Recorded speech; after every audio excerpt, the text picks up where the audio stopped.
chaos if they don't. All right, we're back. Have you started the stream? Yeah, I just started. Okay. Excuse me, we're not trailer time anymore. Shh, quiet time. Quiet time for you. You go. Wow. Hello, hello.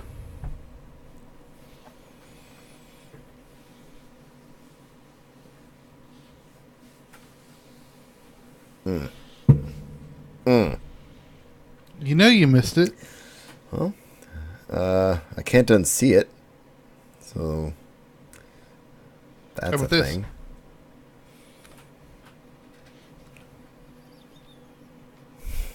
Should have given me that shot. Here we go. Let me make sure this is working real quick.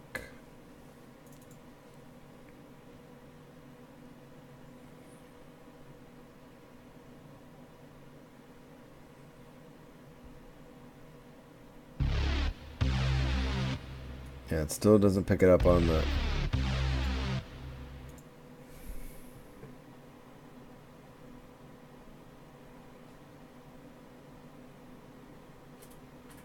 For some reason, it's still not picking up outgoing sounds. So we don't have bumpers. I've been putting them in after the fact. You know what I mean? Yeah, it's been that way for a while, though, right? Well, it's been that way all summer because of the things I had to do. Because Scheme was never going to be able to hear it. Right. So in order to get him to do it, it's the whole thing. But it's fine. We just won't even worry about bumpers then. Unless you want to listen to it just for giggles. All right. I'll put them in later. Post. Fix it in post, as they say. Well, someone says that, right? Sass me, bro. All right, you want to start?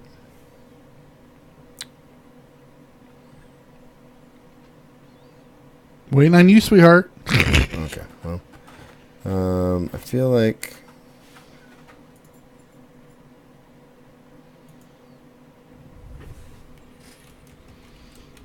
I don't want to spend too much time on SWTOR just because we didn't talk about Cantina a little, maybe.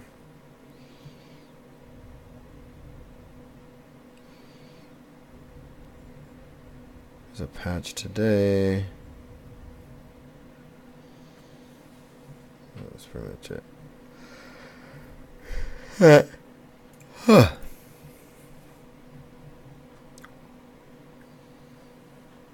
so tired. I gotta get through this. Okay, ready?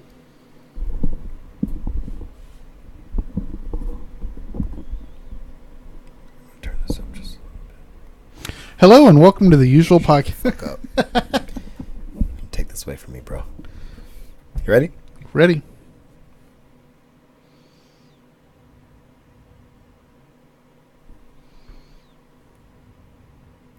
I thought I turned it up too loud. Okay, ready? Hello and welcome to episode 143 of the usual podcast. Podcast where we discuss Star Wars: The Old Republic, the Star Wars franchise, and geek and pop culture. I'm your host, Marshall, and with me back in the co-pilot's chair is my co-host, Will. What's up, bro ham? What are we doing? I don't know. It's been, 2 months? Like 2 months. Well, 2 months ago. It's nice to be behind the mic. It is nice to be behind the mic. How you feeling? I'm good. Yeah? Yeah. Back in town? I'm back in town, back at work. Back at work? Well, for the time being. Work's fun. We shall see.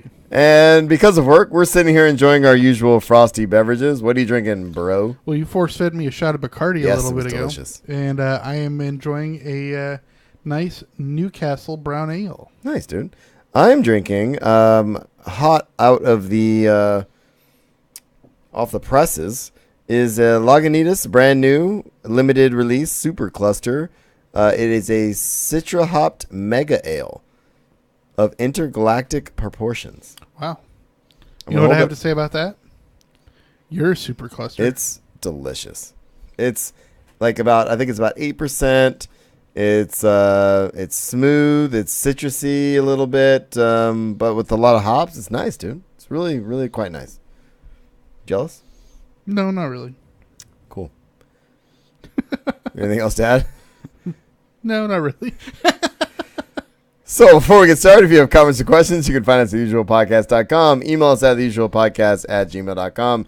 And we're on Facebook, Google+, Pinterest, Instagram, Twitch, and YouTube. I am at Darth Pops on Twitter, and Will is at Will Griggs. iTunes, Stitch Radio, Google Play. Find us on all your favorite podcatchers. Share us, like us, and tell your friends. We have merch, teespring.com/store/usualpodcast. And yeah. Timestamps, show notes. If you're not a SWTOR fan, we have a short SWTOR this But I have week. a question. Why wouldn't you be? I don't know, dude. Not everybody plays video games. It's true. Some people want to hear us talk about dumb stuff like movies and TV shows and Disney. I know, weird, right? Yeah, we have a few people that listen. Anyway, so thanks to everybody who is in the chat room this week. We appreciate you being in there, and it is wonderful. Thanks for trailer time. We had a nice time watching some trailers. So again, patreon.com/theusualpodcast if you want to get in on blooper reels and trailer time and all that kind of stuff. So here we are. I'm glad to be back, buddy. Me too. I'm lots of cool stuff to talk about this week, and I've kind of retooled the outline a little bit, so we're going to be doing things in a little bit of a different order, and It's a fresh start. we're creating a couple of little mini sections in the usual roundup to kind of go with the flow, if you know what I mean. I do. And I'm glad you did it, and I like that you're back. Me too. So here we are. Let's give a shout out to our drinking buddies, Eddie, and of course Mr. John Skeen, who filled in for you often and awesomely over the summer. And we're going to bring him back in the next week or two. And Zen's got to be one by now. Well, Zen has been a drinking buddy for a long time. But yeah, Zen, and thanks a big shout out to Zen as well. And we gave him a shout out on the last show. The last show actually was our Pucked Cantina recording. And after that, and just as a little housekeeping thing too, I don't like giving that much time in between shows. But what happened was, obviously, I released the show on time. Yes. For the first time ever after a cantina. I know. I slaved over that thing. It was a pain in the butt to edit, but the recording of it was much better this year, so that was better. But I edited the thing, got it done, and then I was off the grid for a week, and then I came back, and then I was back to work, and then you came back into town, and then I was back to work, and then work, and then work, and then work. So you're saying you work? Yeah, I did a little bit of work, but we're back. We're back. So we won't let that much time go in between shows again, but it's been a few weeks, but we're glad we're back. So should we get to any other drinking buddies? Any other people we got to shout out? Thanks to everybody on Patreon who helps us and supports us. We love it. We're hoping to do some other stuff for you guys this month. Yeah, I'm doing some Patreon housekeeping this weekend, so you guys are going to start getting a lot more stuff. Sounds good to me, dude. Let's get to our Star Wars The Old Republic section, sir. So SWTOR fan community is amazing. It is. Right? What is the link I have in here? This is... It's to SWTORista's new site. Yeah, so SWTORista put together a SWTOR fan community, and I have a link in the show notes to that. Shouting out everybody creating content, podcasts, all that kind of stuff for SWTOR. And SWTORista is... how do I say it? Badass? Yeah, let's say SWTORista is badass. Let's go with that. She's badass. We met her for the first time at in San Diego, and not only is she badass and what she creates on content online, she's got an amazing voice for podcasting. I know, and right? Just an all-around awesome person. And we had She's a lot of fun to hang out with. Yeah, we had a lot of fun. She kept me calm during that, and this will be a nice moment to talk, kind of wrap up our Comic-Con moment, but. She kept me calm when I was going to meet R.A. Salvatore that day. Her and Elise showed up because I guess in a drunken state the night before, I said, I need somebody to stand in line with me because I'm going to get there early. And I was down there like literally nobody was there. Yeah, you were first in line. It was 8 a.m. I was first in line to meet one of my favorite authors. And Elise and SWTORista showed up and supported me. We stood in the sun together. It was a really nice time. Then we got some beverages afterwards. We all met R.A. Salvatore, got a free copy of his book. He signed it. We talked with him. It was really cool. So that was one of my top moments of San Diego Comic-Con. Speaking of sure. R.A. Salvatore here really quick, and because he does a lot of Dungeons & Dragons books, right? Indeed. Forgotten Realms stuff, Right. yeah. Mm-hmm. I almost put it in the show notes today, but did you see that a Dungeons and Dragons character got killed off this week on the Dungeons and Dragons official podcast? Oh, Yes, I'll look up the name here because Okay. I'm drawing a blank. But Cool. it's I don't know they had a podcast. That's cool. yeah. Let's take a little pause here. Hang on a second. While you're saying that, dude, what I want to do really quick too is give a shout out to everybody who showed up for Puck 3. I know we usually do a show fairly quickly afterwards, but circumstances didn't let us do that. But we plan to do it again next year. Thanks everybody who showed up. Thanks for Steve for picking me up and bringing me to San Diego, of course. And we had an amazing time. We saw Hollywood Babylon, which was great. I missed my flight on the way home, which was dumb, but it happens. Yeah, that was drama, dude. It was a little bit of drama, but other than that, it was a ton of fun, and it was a really great week. I got to see the Doctor Who panel with the How was 13th that? Doctor. It was amazing. I cried like a few times, maybe. Because you're a wuss. Well, they did show this, and you can see it online now. They showed this thing where like the Doctor is arriving in San Diego for Comic-Con, like looking for Comic-Con, and she can't take the TARDIS, and like it was just like the fan reactions and just like me just loving the Doctor. It was a cool moment. So that got That's me. awesome. That got me a little bit. Any highlights for you, sir, for San Diego Comic-Con? My brother going for their first time with his son. That was cool. That was cool. Yeah. The floor was crazy. I got to meet Ming Chen and Brian Johnson. That was pretty cool from Comic Book Man. I saw their show Thursday night, I believe it was, right? Yeah, the Babylon show, of course, was And the was Babylon good. show was great. But yeah, overall, a great trip. And thanks to everybody thanks again to Zen for buying us drinks that night. And Pucked was a great success. And we had a It really was great a time. very good round table. Yeah, and thanks for Mission Brewing Company, of course, as well, for and Musco, of course, for showing up. Yeah, that was awesome. Yeah, that was one of my ace in the hole things. You knew about it, but that was pretty cool. I'm glad that worked out. And we hung out with Musco for quite a while that night, actually. Yeah, he So that was actually cool. walked with us to the next bar. Yeah, and I then think left. I had some tacos there. That was good. All right, dude. So before we move on, you can't find what you're looking for. It's searching on the comicbook.com site because that's where I saw it. All right, no big deal. All right, so let's get to our weeks in game. We are in Star Wars: The Old Republic, dude. What'd you do? A couple things. First of all, I got my new. Thanks to us being influencers, We are we got some CCs, and I got the new Rishi Stronghold, nice. which I really because it's far different than any other Stronghold. Yeah, And they had the sale going for the 120,000 credits. You can get the backdoor entrance basically, nice. and so that was really cool. So I like that. I think I'm gonna make it my primary, just because I like the way that the rooms are designed. They're rectangle and they're built for designing stuff in. So Yeah. so that's cool. I did that. I streamed for the first time last week. Yeah. How was that? Terrifying. Yeah, it's a little bit weird. I was like, I wasn't sure if I was talking enough or talking too much or whatever. But basically, the whole point was this. It started off, I just started playing SWTOR, and you know me, I'm an achievement whore. And I was going for a specific achievement, which was to kill the elites on Ilum. And I was trying to kill them from the pub side. And there's a couple that you had to beat, but you can only beat them as elite, because I was beating him as champion. But I couldn't find any elites, but everything I found online said to go for the champion ones. Right. So I don't know if it's a bug but basically it's always frustrating because there's a whole bunch of achievements that you can't find any explanation for online. So, me being, the masochist that I am, Right. I decided to start something called the Absurd Completionist. Yeah. It is absurd. And I basically went to a new server, the one in Europe, Why? because I already had a legacy that's on right, I remember that. the other American server. Okay. And so I went there and I created a whole new character, and I'm basically going to just, whenever I can, hopefully once a week, I'm going to get on and I'm just going to start at the beginning. So I started creating a Jedi Knight, Okay. and I got through the Gnarls, and I'm walking through how to get all the achievements that you can get as you organically go through the game. Nice.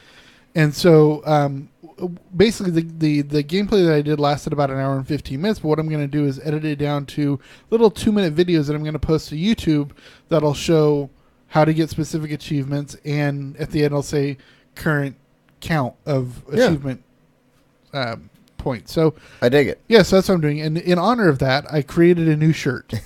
Of course, because you can't do Of something course. geeky without making a shirt. And so if you go to teespring.com/completionist, you'll see a shirt that's called The Absurd Completionist with a tagline, "You're never finished." And it's a dude it could be a woman, in a hoodie, and it's a skeleton in a hoodie with headphones, and he's just like bent over. And the thing is I'm not only a completionist when it comes to SWTOR. I mean, like, also, like, if I watch a TV show, I want to see all the episodes. Right. I want to see all the special features, All that the bonus stuff. content. All the that, books, all the comic books, Right, all that right. stuff. And so I'm going to have little side jaunts on that, like showing what digital tools I use to catalog my comic books and scrape them and Nice. all that stuff. So it'll show you guys the tools, how I'm a digital OCD person. And indeed you are. I am. Anybody who knows my Plex server can attest. Yeah. So, dude. Which actually, I haven't even told you this yet. Oh, yeah. But I have some Plex news later in the show. Neat. Okay. So, what have I done? Whew. Not a lot. But when I got back from vacation and in the middle of the night, when 5.9.2 dropped, I decided to get online and just do some dailies. There was some double XP, double CXP, all that. So I just did some dailies. Bought my Rishi Stronghold, and I am gonna make that my main one. But it's a slow work in progress. I've been using. It's expensive. I've been using Nar Shaddaa forever. I use Manon, but the one thing I'm not into so much with the Rishi is the whole PvP area that you go into when you first get there. But what I do like is when you get up to the main part of your Rishi Stronghold, there's a little thing you can click, and you can make it so when you do return to the stronghold, you return there and not the PvP that's cool. point. All right, yeah. And I haven't really explored much. I set some stuff up so I can use it as to dump my stuff into my bank and stuff like Right, that, exactly. and that kind of thing. But I did some dailies. I opened up some packs. My gear is pretty tight. I'm gonna jump onto my DPS main and do the same thing pretty soon, which is pretty cool. Get, because I'm trying to work everything up to the MK13 levels, and I had a couple pieces of MK13. The rest is MK12, but I got my MK13 jacket. Nice. So Congrats. so it's nice. It's a good stat upgrade for me. Sweet. Last thing on this note, as far as streaming and content and what we're doing. Hopefully What's an Ops group will be starting up again soon. Next month is really rough for me. I'm out of the country for a week. I've got some shifts I've picked up, so I think I might get Rally the Troops and and bring What's an Ops group back maybe in October. Sounds like a plan. And just get everybody back. Nobody knows this yet. It's just something I've been thinking about. Shall we tell people one of the things that's changed for you recently, and that you're no longer an English teacher? Yeah, I'm no longer an English teacher. I may have said this when I recorded with John, but yeah, this year is weird for me. I'll have not more free time because I still work my second job and I still coach, but like I don't have this oppressing level of grading over me all the time. Right. I'm doing digital media and yearbook and some English support, and so it's kind of a nice transition for me away from the the burden of getting everybody graduated and grading essays and stuff. I won't have to deal with that. Yeah, and so it's thanks kinda to nice. a massive tech grant that he got, he got some really cool rigs in I've his got lab. some cool shit. Couple things. First of all, I hate him because he's Yeah, he got hates a me. touch whiteboard. Yeah, no, it's a smart board, touchscreen, whiteboard. It's pretty sweet. And secondly, I run the computer labs in our school. Yeah. One of his rigs in his computer lab Yeah. can probably power half of the computers in one lab that I have. Yeah, and I've got two that are pretty special. They're pretty crap. Yeah, I hate you. It's fine. Here we are. Really quick, I did find out the character name that got killed off in Dungeons and Dragons. Okay. Binwin Bronzebottom, the popular dwarf fighter barbarian played by Scott Kurtz, has tragically passed away. So I'm guessing this is from Penny Arcade. Yeah, must be from their deal. Yeah. Right, and it happened on his guest appearance in Dice Camera Action, the flagship streaming show of Dungeons & Dragons Twitch channel. All right. Well, sad. Yeah. I'll have to check out that podcast though. Twitch show. You said podcast. I did, but I read here it's a Twitch show. My Okay, bad. that's fine. You hate me. No big deal. Yeah, I do. So, quick news. After 5.9 dropped, obviously we got some news. We have an interview with Eric Musco and all our whole group on our last show, episode 142, which is our Puck 3 Cantina. So definitely check that out if you want to hear Musco talk about the lead up to 5.9.2. 5.9.2a dropped today. Which I'll talk about the patch notes here in a couple of minutes. There was some lag issues with the Rishi Stronghold they're trying to address. Maintenance got pushed off a week, but that just happened today. And they are hoping to...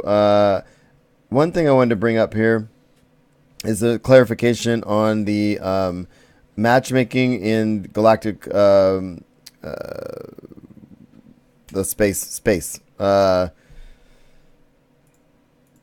Galactic Starfighter. There was some clarification on that. People thought that the matchmaking was going to be something it wasn't. I don't have all the details on it, and some people thought it was carrying over to PvP. So check out the link in the show notes. I've got some some stuff on that. Again, I haven't been in there enough to deal with that. So here we are. One more thing. Ready? 5.9.2a patch notes. Let's hear it. Well, it's not that exciting, but here we are.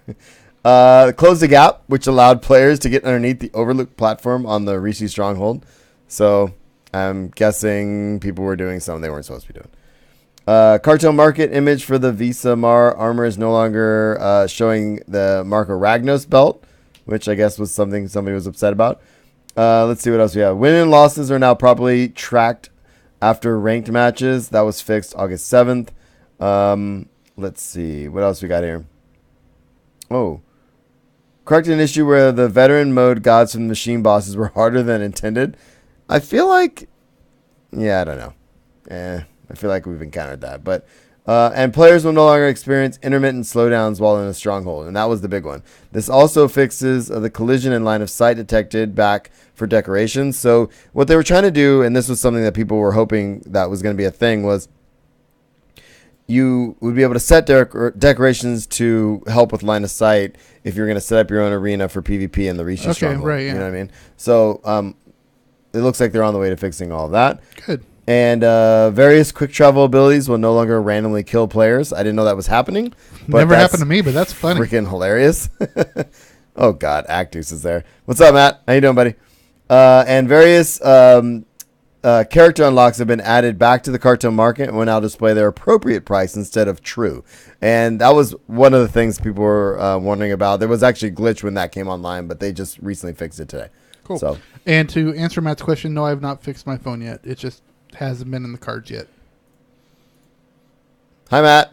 Because I got my phone broken at our Puck Cantina. A lot happened that night. A lot of stuff happened that night. Matt missed when we did our little recap earlier, but yeah, a lot happened that night. It was a lot of fun. Anything else from San Diego or our friends that we need to mention? We played D&D, which was super fun. That was fun. I didn't have to be a DM, which was great. That was fun. We played for about an hour and a half, and then we left because we had to go to... Yeah, we had to go to a show. We had to go to Babylon, and all of a sudden we get a text later saying, yeah, you guys' characters were killed off. Yeah, we died. Of course, I was trying to avoid you, and I kind of went off in the sun. Like, we both reluctantly left together, and then we left, literally, and then we got a message right, because I was a bard. Yeah. That was, I forget what it is, but it's like the rock sort of, I mean, like really, really heavy. Mm-hmm. But he's a tumbler. So Oh, God. At the very end, I wanted to do like flips and land on the back of your horse. Of course I did and broke his legs. We miss you too, Matt. Yeah, what happened was I was playing a very just kind of a dude, assassin rogue that just kind of muttered to himself a lot. And I was playing an assassin, but I was just kind of bitter and I just kind of mumbled to myself a lot. I just thought that was kind of the character I wanted to play. It was a lot of fun. I never get to be on that side of it, so that was a blast. I loved what Soterista did with her character. The role playing was great. We just had a lot of fun. Any other highlights from that before we get into Star Wars and news stuff? No, we're good. You just really shut that down pretty quick. I saw the Predator panel. Yeah, The Predator panel was was right before the Doctor Who panel, and that was really cool. I got some cool swag, but 'Cause also that's directed by Shane Black. and the entire cast was there. Keegan Michael Key, Olivia Munn, all kinds of people were there. That was a really cool panel. Really cool panel. Very cool. Okay, speaking of Keegan Michael Key here, really quick, a show. I'll get to it later in a new section we're talking about. But I've been watching a little bit of Cold Case, and I watched the first 4 episodes of the first season. But it made me remember there was this old Mad TV skit way back in the day when the show first came out that they made fun of her because her hair was always messed up and there was a rat in her hair. And in the spoof episode they were doing, Key was the victim who had gone to jail for a crime he didn't commit. And he was this guy with a big old afro in the 70s who was going power, It was pretty funny. Yeah, dude. It was a fun panel because they really couldn't say anything. And so really most of the panel was them talking about Predator versus, and that was pretty much the whole thing. You can find it online. It was really, really fun. Yeah, well, it's cool that Shane Black's doing it because he's been working on it for a couple of years now. He did Iron Man 3, and if I remember correctly, he wrote Usual Suspects, I think, right? That sounds vaguely familiar. Actually, Smith and Bernard were talking about it today. I was listening to Fat Man on Batman, and they mentioned Shane Black, and they said, I know the first thing you said was true, for sure. Yeah, he directed Iron Man 3. Yeah, Iron Man 3, yeah. All right. So we're going to get into the Star Wars section of our show. We got some pretty cool stuff. No, he wrote the Lethal Weapon series. Okay. And Last Boy Scout. And Last Action Hero. Okay. You just going to list Shane Black movies, or? No, because they're all pretty darn cool. Long Kiss Goodnight, which you've not seen. Oh, that was the one that Great movie. Yeah, we mentioned that one. All right, cool. All right, so Star Wars section, dude. We have... Pew, pew, pew, pew, pew, pew. Yeah, but we're not playing bumpers, so that's... Pew. Can you just get into the first story? All right, so we've got some little news stories here. Last year saw the retirement of David Prowse of going to conventions. Right. This year, this week actually, Jeremy Bullock has announced that he's no longer going to be going to conventions. He's the guy who played Boba Fett starting back in 1979. Right. He's been one of the most vocal convention goers. You can still get autographed stuff on his website, but he's no longer going to conventions. Right. He and his wife have been traveling the world for 20 years. He's getting up there in age. He's done. Yeah. That's fine. It's just time. With him and Peter Mayhew and David Prowse are kind of retiring. It's about time for the next wave to go. So the next story you have in here cracks me up because I was listening to, I can't remember what I was listening to. I was listening to a podcast. Maybe it was a Ralph Report. Okay. And I was over the hill last Saturday or 2 Saturdays ago. And I was at the Costco. And I'm walking around and I'm listening. And you went to Costco and didn't tell me? Well, it was a long thing. I had to go over the hill for the units thing, that interview. And it's fine. I'll tell you next time. So the point is, I went to the Costco and then I'm in there and I'm looking for something. I'm wandering around. And I hear that this jacket is going on sale. So I'm bearing the lead. Han Solo jacket is going to go. It was on sale, but it started it's the jacket from Empire Strikes Back. Right. The one that's very just short of the waist, very classic. It's the one that he's wearing before he takes it off at the Cloud City. For the Cloud City. But what did it start at? I don't remember. I know it was started at a lot of money. Yeah, well, it hasn't. I don't think the auction's actually ended yet. Okay, so maybe I'm thinking of a different piece that was going up on for auction. But anyway, it could go up $1.3 million. 1.3. Yeah, the auction's in September.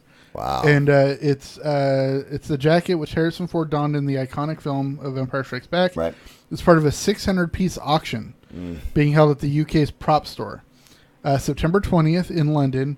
It's going to have the lightsaber from Revenge of the Sith and costumes from Edward Scissorhands and Forrest Gump. Oh, nice. That's cool. Dude, I'd like the running shoes from Forrest Gump. That would be kind of cool. Can I just tell you, I would like a lot of things.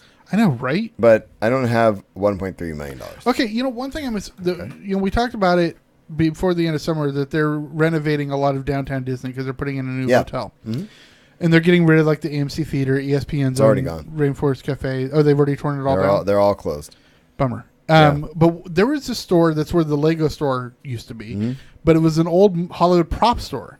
I remember that. Yeah, and you could buy the they had the Braveheart sword. Yeah, in you there could buy the stuff. sword from Braveheart for $2,000. Yeah. Yeah, I love stores like that. I feel like those stores don't exist anymore because of these kind of auctions. Yeah, because it's all online now. Yeah. Anyway. All right. What do we got? So the Star Wars does what's called the Fan Awards, right? And you could submit videos and content, all that stuff.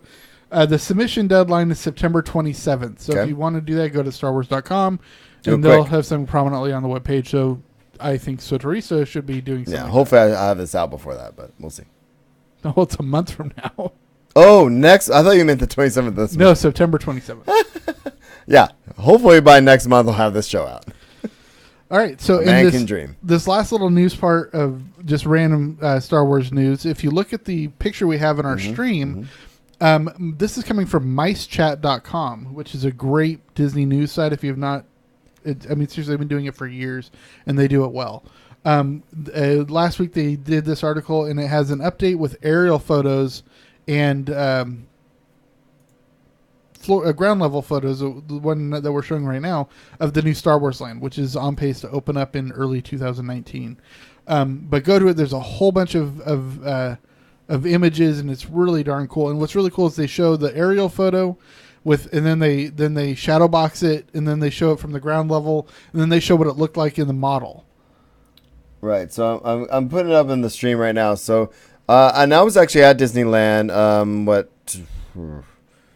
month ago, a little over a month ago, right before Comic-Con. Right. And I took a few photos that look like the one that we had up there, but from really far away, and I love that photo. So here's the aerial one, which is cool. And then if we go down here, what do we got? Should I zoom in? It's just zoomed in of the major photo. Right. And then as you go further down, you'll see spot shadows on one, and then it'll show what it looks like from the ground. This one is actually one of the ones I took from I didn't take this one, but very similar to what I took. Right. Because I was roughly in that same spot. But that looks great. Look at that. Yep. Wow, dude. Think they're gonna get it done on time? Oh yeah, it looks like it's actually going ahead of schedule.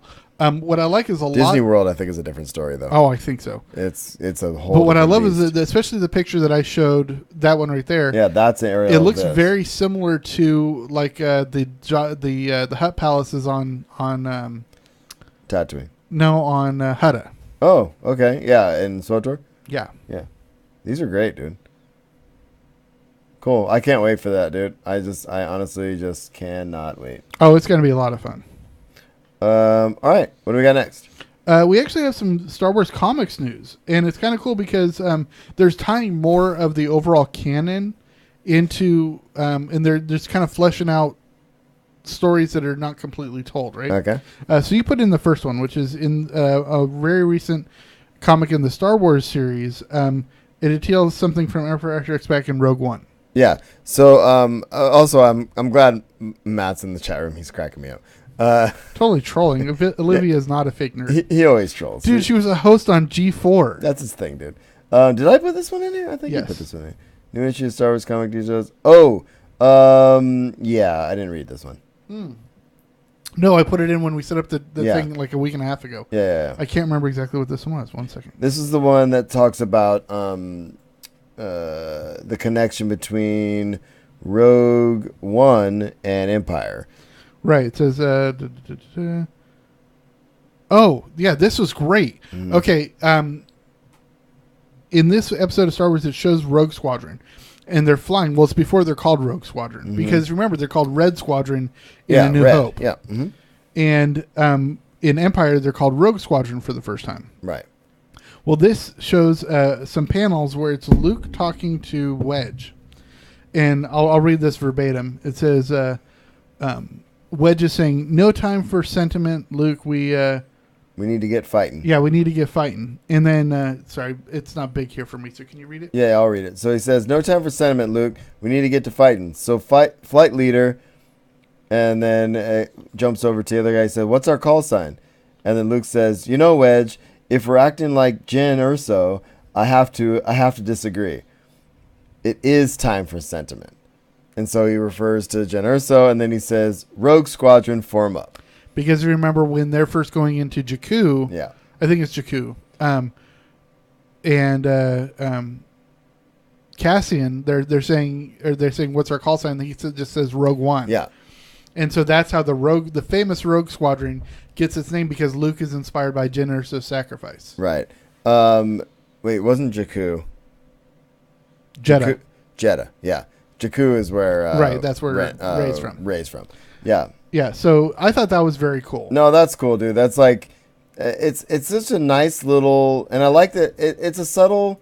I mean, it's not even subtle. It's like if you've been invested in this stuff and you're watching this stuff, these are the little connections that they're going to put. So Luke is fully aware of what Rogue Squadron did, or of what the Rogue One crew did. You know what I mean? And bringing that back, which is great.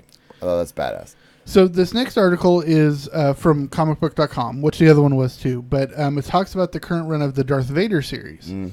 And in this line, it says, in Darth Vader 20, Vader is given a present by the Emperor that clearly offers him a tragically emotional connection to his past and events that fans saw in the prequel films, with the character showing the slightest amount of sadness, which you don't get later on. Right.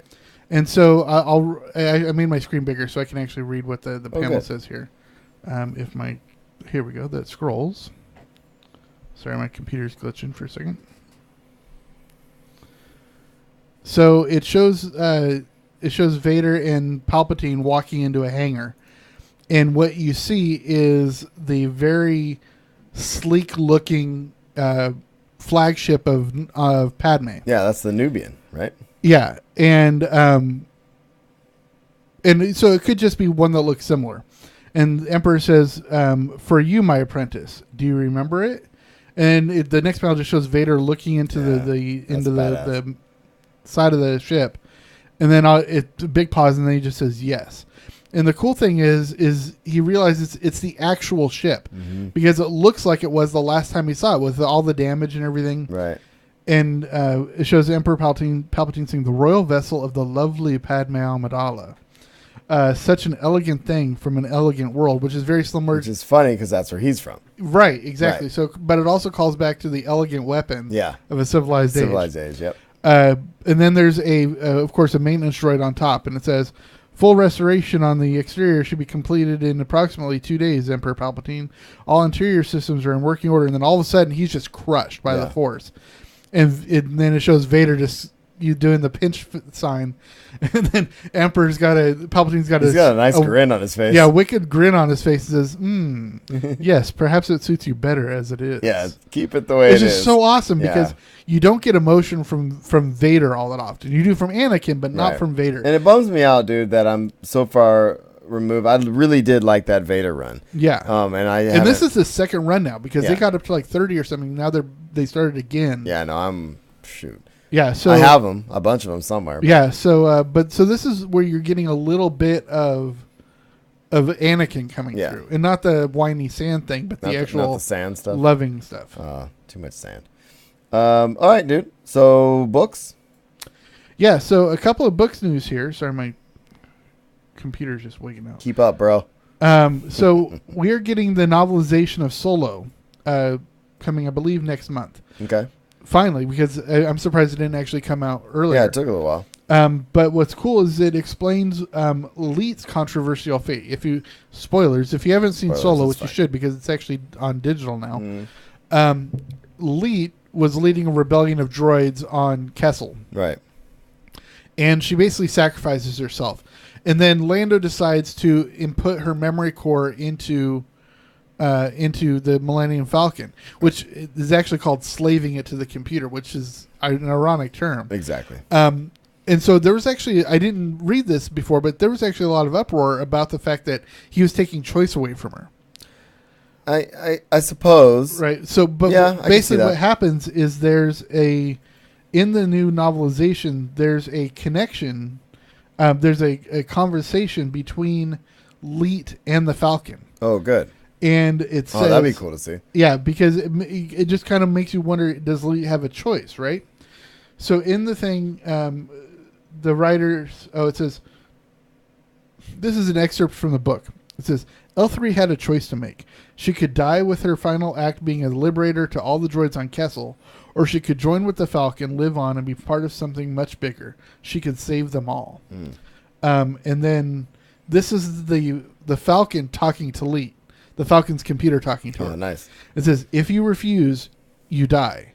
He dies, meaning Lando. Right. The others on the ship, they all die. If you join with us, we can all live. The choice is simple. I think it's interesting. Join with us.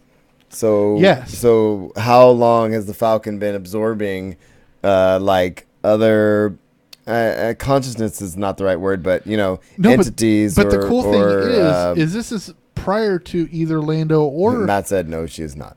I don't know what that means. No, who is? Oh, Olivia's not a nerd. Oh, well, I'm not getting back into that. Continue. So, what's curious about this is all taking place before Lando or Solo either join the rebellion. Yeah. But the Falcon already has tendencies that way. No, exactly. That's what's cool. Yeah, so it that's kind of makes pretty me wonder, does the Falcon kind of influence things to make their decisions go certain ways? It's nice to think that in the history now, obviously, we've kind of canonized the history of the Falcon too. Although I love some of the books around the Millennium Falcon too, but we've canonized a lot of it. So we've got, Solo's dad building freighters like that. Right. And and kind of the collection, being with Lando, collecting other, I just like that it's more than just a ship. Yeah, well, the cool thing And is, it almost has a personality. Yeah, I believe right? there's a book scheduled to come out in 2019 that's specifically about the Falcon. Nice. Like a history of the Falcon or something. And Good. it's a novel, not like one of those books about the... Well, the one that I think it's just called Millennium Falcon was really good. It's an EU book. Yeah. It's on Audible. I read that. Yeah, well, it's really good. this is a canon book, so that's what's really cool. Anyway. All right, the other book that's coming out is actually very cool. It's coming out March 5th, 2019. So if you want to pre-order it, go to audibletrial.com/usual podcast. Join free. Reserve this one for free, but it's coming out in March, and it's called Queen's Shadow. Nice. And what's very cool is this is centered around Padme, right after she's no longer queen, and as the current queen makes her senator. Nice. So we're going to get a lot more of the Padme's a badass sort of stuff. Sounds good to me, dude. All right, so films. So with Disney's... Yeah, this whole thing. So the Disney merger... Fox, with Fox, Comcast dropped out. Right. We'll get to more of that later. But what happened, and what I find ironic is this just happened a few years ago. It was after Disney bought Lucasfilm. Disney sold or leased the rights to the TV rights of the 6 films and Force Awakens to Turner Broadcasting. Oh, really? So they can only be shown on like TBS, sure, or TNT, which back in the day, that's I think I recorded it off of. Yeah, but thing is, they just did this like 3 years ago because it was after the purchase of Lucasfilm. Okay, but they want them back now that they're starting their streaming service, obviously. So I find that interesting. So Disney's trying to negotiate a deal with Turner because the deal isn't actually up until like 2022. So they have 4 years left in the deal that. And Turner wants those revenue, right? Yeah, so that's it. We have a little bit of we actually have quite a bit here of episode 9 news. So I'm really eager to talk about this with you. Hopefully the chat room can stop talking about the geek cred of Olivia Munn for a second and maybe chime in. But what's interesting about Olivia Munn, just going back to that, I mean, she started on G4. You can say what you want about her geekness, but she started on G4, Tech TV, I mean, back in the day. Do you remember the day that you and I went to Disneyland? It was just you and I. Yeah. And we saw G4 filming, and Olivia Munn was the one filming. Munn was there, and that's where Hardwick got his start, too, back then. And Chobot. And Chobot. All those guys came from G4. I watched... That's pretty much the only station my TV was on back then. Actually, I think Hardwick and Munn were actually on it before it was G4. It was still called Tech TV. It was still called Tech TV. Exactly. Yeah. And then it became G4. It was Tech TV, and then it was G4. But anyway, that aside, this is our Star Wars section. Back to this. So episode 9. Dude, you and I haven't talked about the major announcements. I don't know what we want to talk about first. What do we want to talk about first? Well, they went into production last month. So let's just start that. It went into production last month. Also, we have we know for sure all the big the big 2 are going to be back.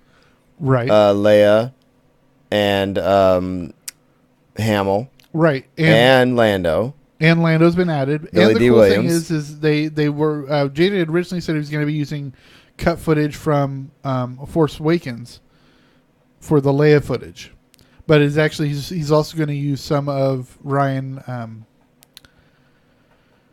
Johnson's footage from Last Jedi. So it sounds like there's enough footage to deal with. At least finish up her story. Yeah, and I think, and kind of what we've been talking about for a long time. I think that's going to be in the very beginning.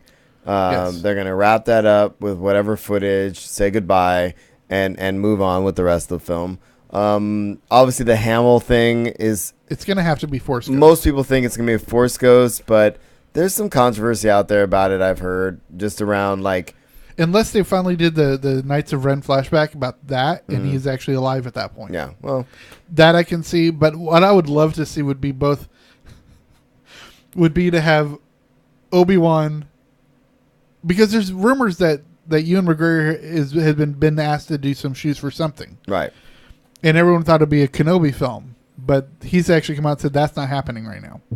Would it be cool if they got Obi-Wan, Yoda, and Hamill, and they were bickering Force Ghosts There's in a comic relief like scene? Three Stooges, Force Ghost. I know, right? That would be awesome. Oh yeah, but my point is, dude, is especially if they brought Liam Neeson in as Qui-Gon, because he was the very first Force Ghost. I still don't know why Qui-Gon hasn't come back as a Force Ghost. I know, right? That's ridiculous. Because But he's the first Force Ghost. that said, how do you feel about them? We've talked about this forever, and of course, in the beginning they said, okay, we're not going to bring Leia back. So is this the only way they could have done it, by using previous footage? Yeah. And do you think they're not going to splice? I can't imagine they're going to be able to find everything they need from that previous footage. No, I think they might do a little bit of like what they did with Paul Walker when he died during the filming of 7. Right. Of course, they can't use people that like relatives of hers, because she doesn't have anybody her age that looks like her. Sure. But you can film a little bit from the back to get fill-in shots, right? Yeah. Like stand-ins to do that sort of thing. Yeah. And if you really need to do close-ups on eyes or something, you could get Billy Lord. She's already on the set. That's true. And put some makeup on her to age her a little bit, just to get some eye footage. Sure. Because it's kind of interesting. The person, Paul Walker, was filled in by his two brothers. One looked like body-wise just like him. Yeah, so yeah. they did the distance shots. But his eyes had nothing to do with like Paul Walker's. But Paul Walker's other brother, who was actually a little bit more overweight, couldn't do that part. But his eyes looked just like Paul Walker. That's crazy. So there's that. All right. So what else do we want to cover? The major casting news that's actually happened, besides them bringing Lando back, Sure. is Richard E. Grant, who's great. The first thing I ever saw Richard E. Grant in was the old Steve Martin movie, L.A. Story. Okay. But he's been in a ton of stuff. And he got cast in things. Everyone was saying he's going to be Thrawn. He's going to be Thrawn. He actually came out this week and he confirmed he is not playing Thrawn. Do you think Thrawn is going to show up in this movie? I kind of hope not, I don't think he will. because I would like him to show up in a future movie. Right. And if they kind of shoot their wad with it here, then Yeah. no. Well, I mean, look. So some of the options, of course, are Thrawn, Maul. Like, I just don't think any of these guys are going to show up. Right. Well, the reason why I don't think he's going to show up in this one, is if you look at the timeline, this is, like 10 years post Rebels. Yeah. And at the end of Rebels, he went off into space with Ezra. I mean, like Right. into the deep space. Right. And we have no resolution with that. If they put him in here, then it takes all that drama out of what could have happened. Yeah. That they might tie into Resistance. So Okay. they're not That's going to it. do it because it's just going to screw up the I see what timeline. you're saying. All right. What else we got? Well, like they started filming last month. It looks like they're going to wrap principal photography in February, Okay. which will give them a good 10 months, well, 8.5 to 9 months of post-production Okay. before the December release. Sounds good. I'm stoked it's back in December. Honestly. Yes, I like, The May thing killed me. Well, the thing is that May was what it was always at, because that's I know. when Luke's birthday was, but I love the December releases. Yeah. And I have time off. It's easier to They're right on my get a crew birthday. together. It's right around your birthday. It works out well. Right. All right. So there's a Reddit fan theory No. going around about what the possible title can be, of course, because people always do this Sure. early. Yeah, they do that. But what I like is it actually kind of ties into the very first movie, which was, of course, A New Hope. A lot of people are saying this one's called A New Order. Makes sense. Okay. Ties in. Nice I callback. can see that. Of course, this is just somebody's harebrained Yeah. idea. We have no idea. Yeah. I mean, like the title, but I like it too. I mean, as the last title in how many movies are we talking about? 9 movies. an analogy. I don't know, man. I'd like to see it. Is it weird that I want it to be? Something more final. I want it to be final, but also I want it to be. I guess the best way to say it is I want it to be darker. I want it to be like I mean not darker, but like. You know how, like, for example, A Phantom Menace, right? Right. Although that title was lame, it made a point of saying, like, this is kind of what's going to be happening, right? Right. So what is going to be happening to put us out into the ether with the Skywalker saga? Do you see what I'm saying? Yeah. So, like, is it going to be? I feel like the title is it. Last Hope is good, Blay. Nice, welcome, Blay. By the Okay, way. that's good. Yeah. But you're right after The Last Jedi. But you know what I'm saying? Yeah. Like it's like I feel like they've kind of used all the words they can, so they really have to come out. yeah, kinda you come up can't with use something. new or last. Right. I don't think. And you can't use hope necessarily. I feel like. You know what's funny is the words "Final Reckoning" just came into my head, but that's the name of the current season of the MTV The Challenge. Yeah. That's funny. And to be honest, Blay, we've been away for a bit, so here we are. What else we got? That's it for episode 9. All right, cool. Let's go on to TV. It looks like we have some plot details on Jon Favreau's Star Wars series. Mm-hmm. I really don't want to go into this too much, except for it just basically looks like it might take place on the planet of Mandalore. Yeah, and everything I've seen around it has to do with Mandalore. Yes. And which is kind of cool. I would like to see a young Sabine. Oh. You know, actually, if it tied in and it shows her making the weapon that she was so regretful of making, and that be just like a little side point in the movie, that would be awesome. Yeah, I agree. I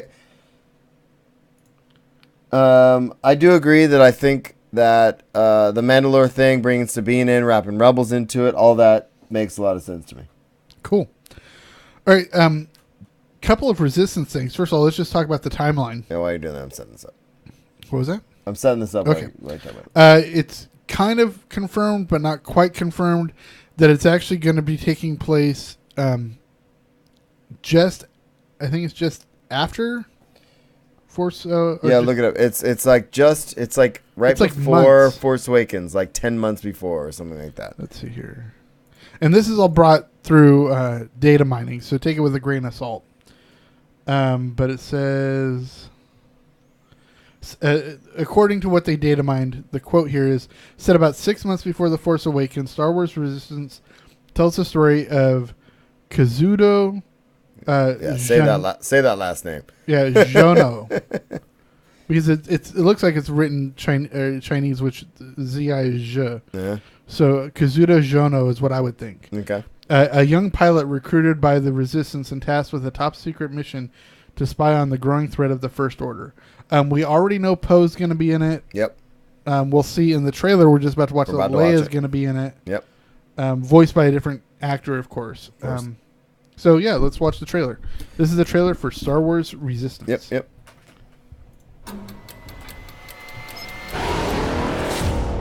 Can you imagine what it's like to be an ace pilot? This is your chance to make that true. I've got a mission for you. Yes! Blend in, find out who's loyal to the good guys and who isn't. What was that? What was what? The throwing and the falling. Over there. Don't think about it. You can work on my team, Get ready to be impressed. but when it comes to your mission as a spy, I don't want anything to do with it. Oh, you've got to be kidding me.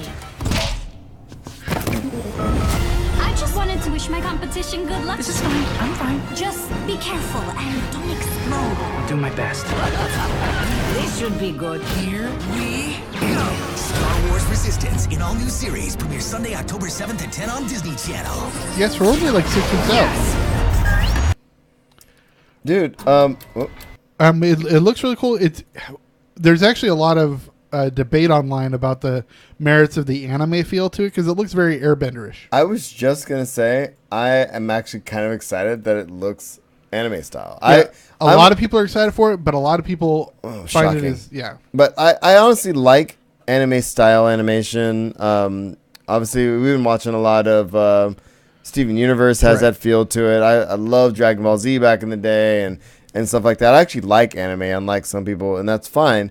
But I actually think that's kind of a nice, fresh visual. Yeah, and to their the Star Wars color universe. palette's a little different too. It's not as matted as Rebels was. Yeah, exactly. And you know, I'm actually, to be honest, I'm not a big anime fan. I mean, because I remember back when we first met. Yeah. you were trying to get me to watch Cowboy Bebop and I love Cowboy Bebop, what was yeah. the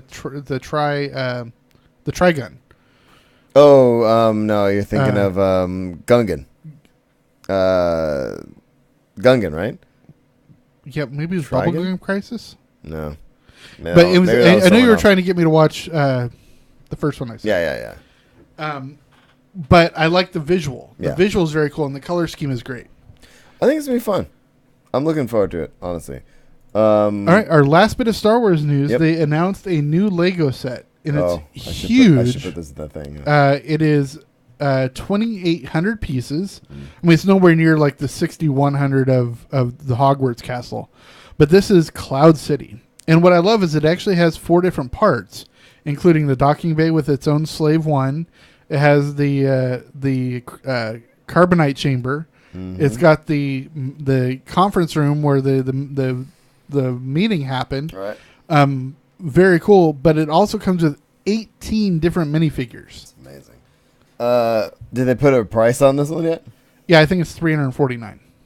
It's actually not as much as I thought it might. No, it's actually not bad. But considering- $400 for a Lego set, it's kind of a lot of money. Well, for Lego people. Lego people, it's legit. But I'm just saying. Yeah. You know. That's it for Star Wars. Cool, man. Do we have any new podcasts that you want to talk about? Well, Because it's been a month. It's been a couple months. So is there anything you started listening to? I listen to a lot of stuff. Well,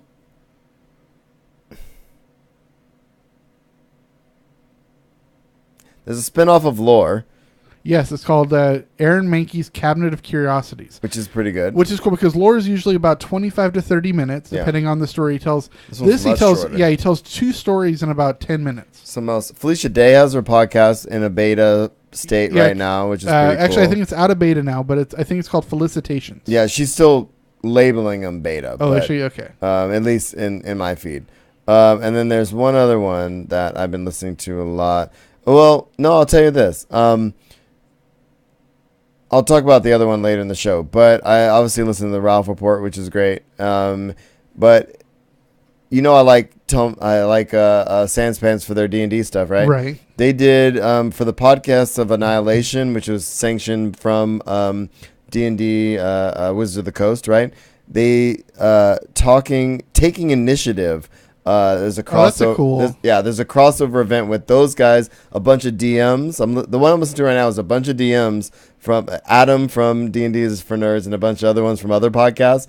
All got together to do an adventure, and it's a female DM leading them through it. And it's really kind of neat. I'm partway through it right now. That's really cool. As our listeners will know, I'm a huge fan of the Parcast Network, and they do like cults and serial killers and unsolved mysteries, stuff like that. So of course I've listened to practically everything that they do. The only kind of like new one that started up is, for those of you who also know me well, I've been wanting to try to get a National Parks podcast off the ground for a while. But I could just never get, because I've tried recording my own stuff. It just, the production doesn't sound well or anything. And then of course there's one that came out this year, and it was bankrolled by LL Bean. So of course it has great production values because they have actual money behind it. Sure. Money But it's helps. fantastic. So look it up. It's called America's National Parks. Nice. And it's run by LL Bean. It's great. It's a really good podcast. I recommend it. I think, how long will this next section take? A little bit? Yeah, a little bit. You want to take a pee break? Just super quick. I'm going to grab a brewski. Do you want to talk to these guys for a minute?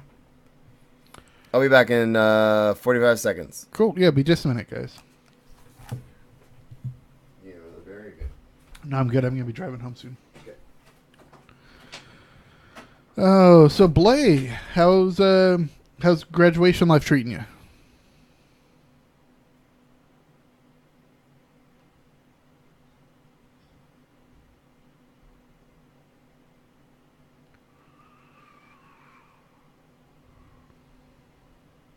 Where are you going to school?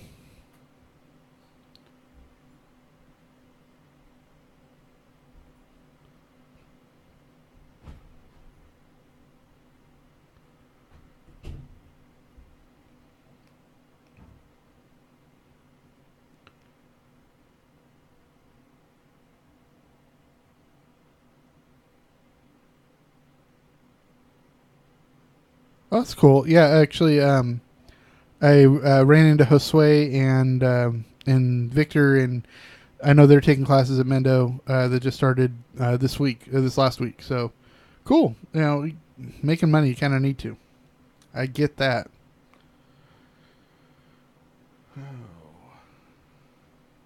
And yeah, Matt Hardwick was on MTV. He was on a show called Singled Out with Jenny McCarthy, which was a really weird dating show.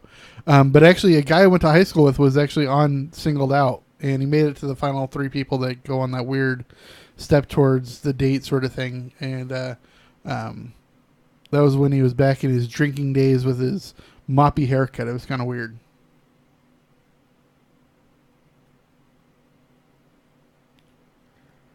And if you guys didn't watch Trailer Time, which I don't think anybody was in there for Trailer Time, we watched the newest Red Band trailer for Happy Time Murders, which comes out tomorrow. I am so looking forward to that, even though the reviews are getting mixed, but it looks really funny to me. And it made me think of that because it has Melissa McCarthy in it, and Melissa McCarthy and Jenny McCarthy are cousins. So a lot of people don't realize that. Actually, I haven't seen Christopher Robin yet, Belay. I am hoping to see that this weekend. But it all depends on what Movie Pass allows me to see, and we'll get to that. That'll be the first news things we get to in Usual Roundup. I didn't think I was going to make it. It's because you've got a bladder of a small girl. No, I've had lots of beers. Play with it up. Where we at? What are we doing? What are you right. saying? We're back. Actually, it's funny. Everyone's stressing about Movie Pass. It's funny because I went and saw the Meg. Blay had it, yeah. I went and saw the Meg the other day. And the thing is, the ticket was $11. I'm still paying $9.95. So, screw it. I went to one movie.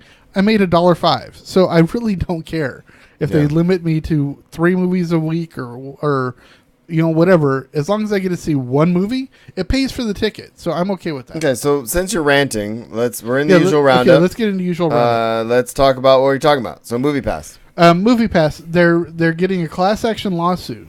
But the funny thing is, this isn't coming from subscribers.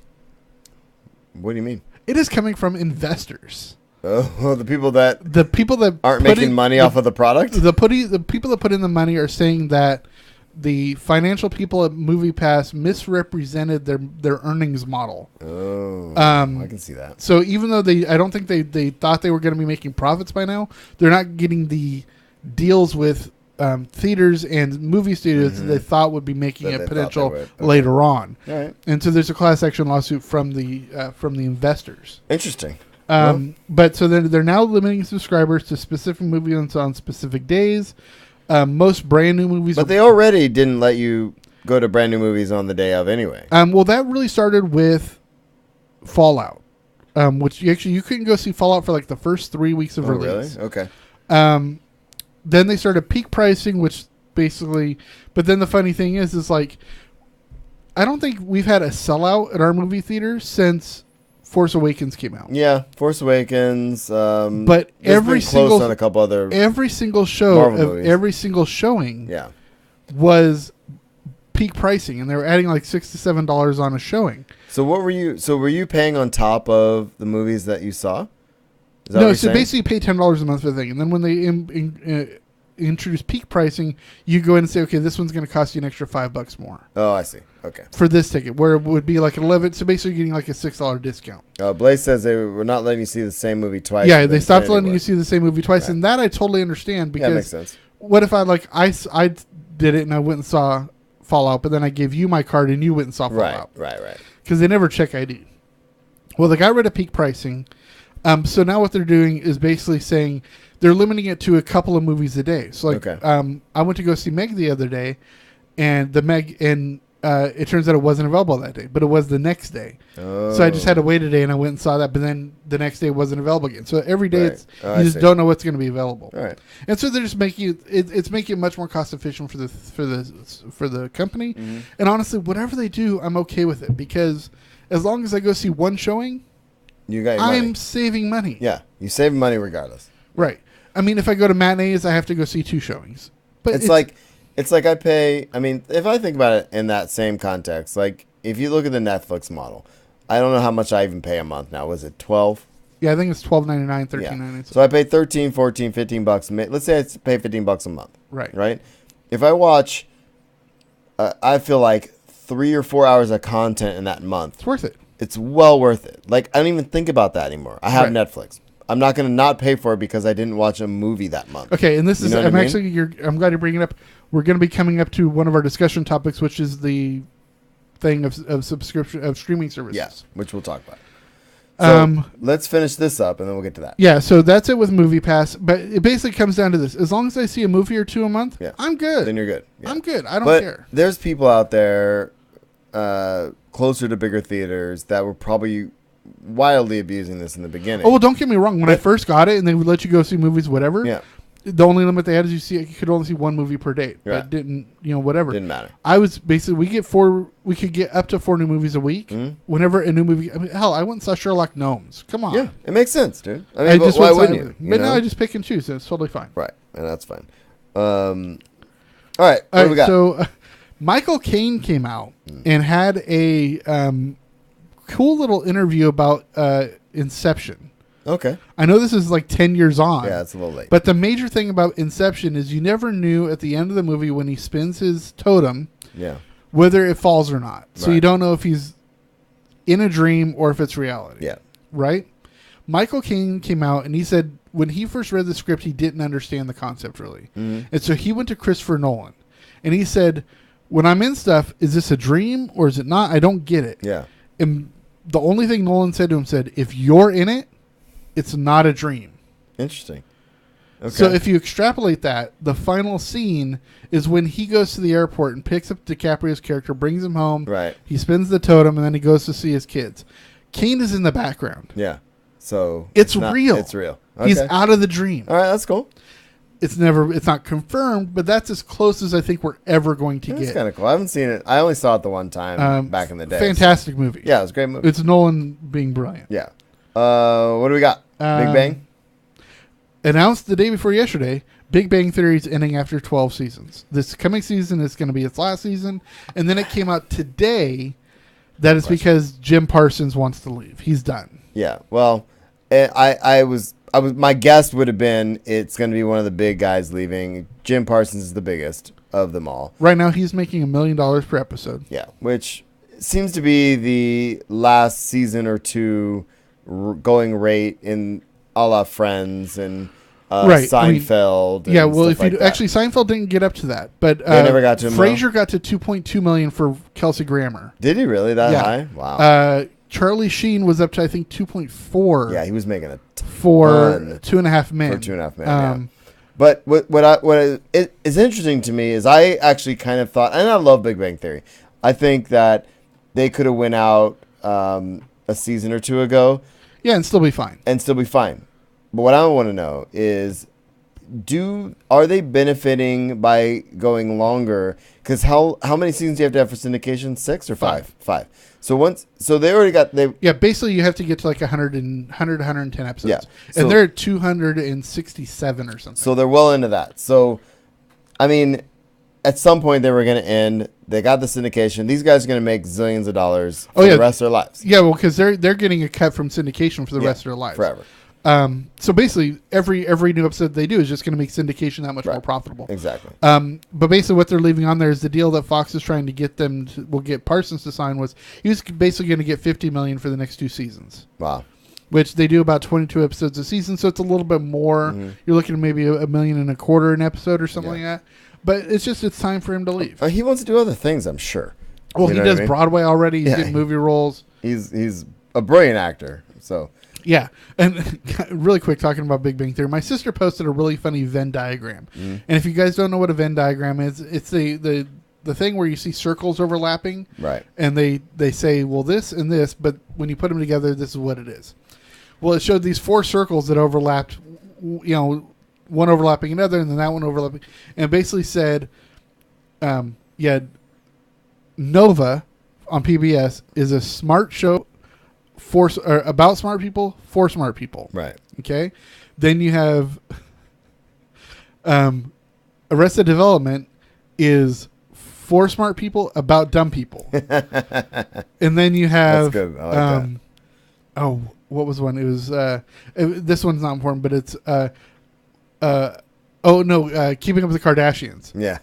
is about dumb people for Or dumb people. Yeah. But then you have Big Bang Theory is about smart people for dumb people. Yeah, it's pretty great. My parents watch Big Bang. They love it. It's funny. And my dad, I know, pop culture references over his head. Right. A lot of the stuff's going over his head, but he loves it. Yeah. And he loves the show. So Because it's interesting. the interactions. I'm not calling my dad dumb, but I'm just saying. Right. No, you know, exactly. But you know what I mean. Yeah, no. All right, let's move on. All right, so this is the first of our new sections. And I'm calling it Crossing the Streams. You think it's a little racy? It's a Ghostbusters reference. I get it, but also it could be. Well, your head went there, but whatever. Basically, this is us talking about streaming services news. All right. Because it's not just Netflix anymore. It's Hulu, it's Amazon, now it's And DC some new Universe, ones are coming. it's the Disney streaming service. So basically, CWC, HBO. right. Oh, I totally forgot about CWC. So if they start actually doing good content, I might put it in here. Bam. Got him. So we're just going to talk about first DC Universe. Yeah. They've announced when their prices, their launch date, and everything happens. That's not too It's bad. actually coming out fall. Okay. So you're looking at, I think, late September. So we're only a month out. It's going to be $74.99 a year or $7.99 a month. If you subscribe for the year before launch, you get 3 extra months for free. Oh, that's not bad. So it's a total deal. You're basically going to be getting 15 months for $74.99. So you're basically going to be getting, yeah, it's a good deal. Well, it also depends on, I mean, I like to see what content they're going to put on it, but, I mean, obviously it's going to be the DC movies. Cool. Right. We're talking the cartoons. Fine. But, I mean, we're talking Teen Titans. We're talking. Okay, thank you for pointing this Yeah. out. There's basically going to be 4 flagship shows to start. The first one is Titans. Yeah. That's the Which fuck we Batman saw, one. yeah, which we saw the trailer for that got launched at Comic-Con. Yeah. And it's basically where Robin kicks the crap out of people in an alley, and they said, "Where's Batman?"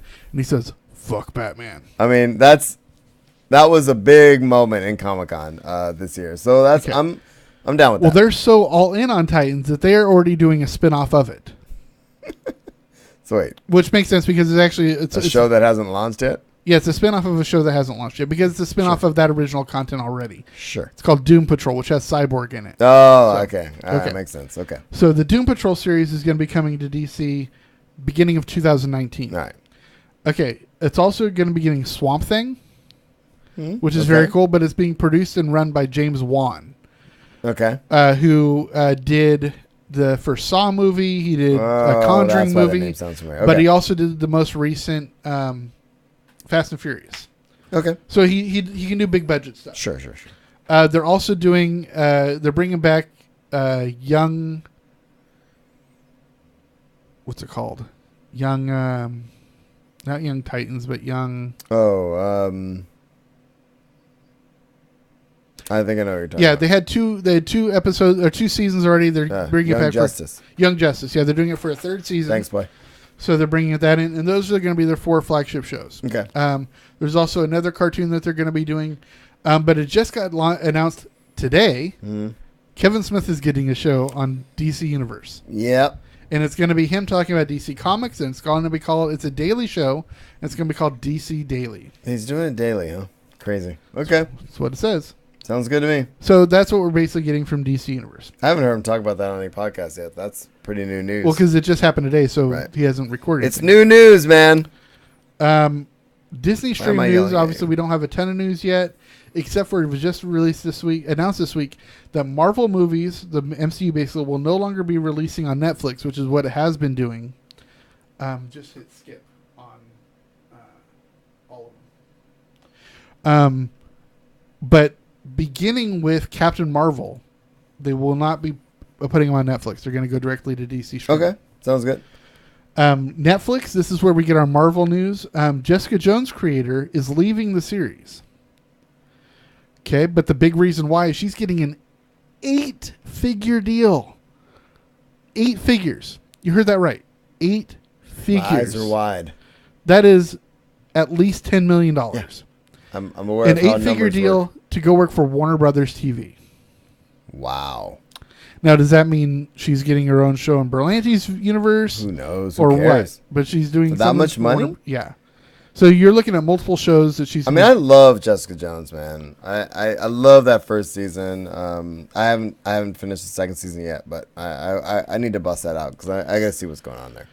Right. So Hulu, we have a couple things from Hulu. They're doing a revival of Veronica Mars. This is actually a really big deal. It is because Veronica Mars was huge when it first came out. Mm-hmm. They did a movie on Which did pretty good. which did really well.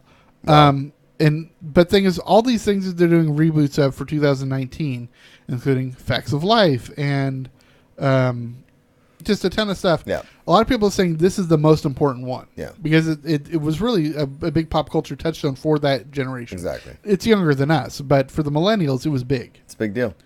But they also just renewed or just re-upped Stephen King's Castle Rock for season 2. And I just heard this today on Fat Man on Batman because Mark Bernardin is a writer on the first season. Yes. He was a little coy about coming back as a writer for the second season because he's working on another show that just finally that got picked up. The pilot got picked up over. No, I don't even think the pilot. I think the script. The idea of the show got picked up, and it's Treadstone. You heard of that? Does that have to do with the Bourne I universe? think it's called Treadstone, but I'm not sure. I really hope it has something to do with the Bourne universe. Maybe, but that he's working on kind of both at the same time. Okay, And interesting. so he may or may not come back for the writing of the second season. Okay. But it's pretty cool because I'm actually really eager to watch Castle Rock, Right. mostly because of 'Cause, Bernardin. Yeah, you're a big Stephen but King I'm fan. also a big Stephen King fan. Well, you're a So, big Dark Tower fan at least. I love me some Gunslinger. Okay, so big thing from Amazon. First of all, I mean, we're going to be getting the second season of Lore coming in October. Yes. Yep. But they have a new trailer for a new show called The Romanovs. Mm. And you would think, okay, this is going to be a period piece about the Romanovs back in the 19-teens, right? Sure, let's go with 'Cause that. that was the last. The Romanovs were the last Tsar family of Russia Right. before the Bolshevik Revolution. But no, this is a drama series about present day people that are convinced they're descendants of the Romanovs. Really? Yes. That's kind of cool. It looks really interesting, and it's people all over the world, so it Oh, looks that's cool. really interesting. I'm down with that. The last streaming service we're going to be talking about is Plex. Okay, if you don't know what Plex is, they really don't do they don't do original content. They don't create their own series or anything. They're basically just a streaming service for TV shows. You can watch TV channels. But what it is basically, it's really a way for you to share your digital content with friends. And as Marshall can tell you, I've got a pretty good digital library. You're a and hoarder. He watches. I am a hoarder. And so he can watch anything on my server. Yeah, so I'll call you a digital hoarder. yeah, pretty much. Content hoarder. Whatever. Yeah, exactly. But the cool thing is over the summer they launched podcast hosting, Yeah. and as of a couple weeks ago, the usual podcast is now available on Plex. Kick ass. I put it in there. I love it. So if you do Love have, it. if you do have Plex, go to their podcast section, search the usual podcast. The more people add it to their favorites, the more will go up the levels, and just like iTunes. I like to go up levels. Word. I like to think I'm always leveling up. I don't know if it's the beers I've had Oh, it's the beers. or my self Maybe your self-love. maybe your My- short-sightedness. I'm not a tall man. All right, so I added something in here because I'm gonna gloss over that. The Plex thing is cool, by the way. Thank you. So the TV time, I've kind of added this little. You came up with the name, but honestly, man, like I've been watching some stuff, over the summer, the wife and I, and it'd be kind of nice to just talk about a couple things we've been watching. Cool. So why don't you tell me what you're watching? So what I'm watching lately on Netflix is this show called Altered Carbon, which is legit cool. Action. It got really good reviews. Yeah, action, sci-fi with an element of like this could be a thing. So there's obviously an underlying dystopian element to it, which is why I like it. But the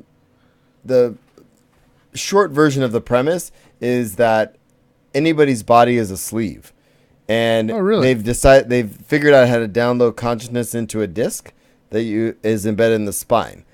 And so Interesting. there's this whole dynamic of, it doesn't really matter what body you're in, it's who you actually are.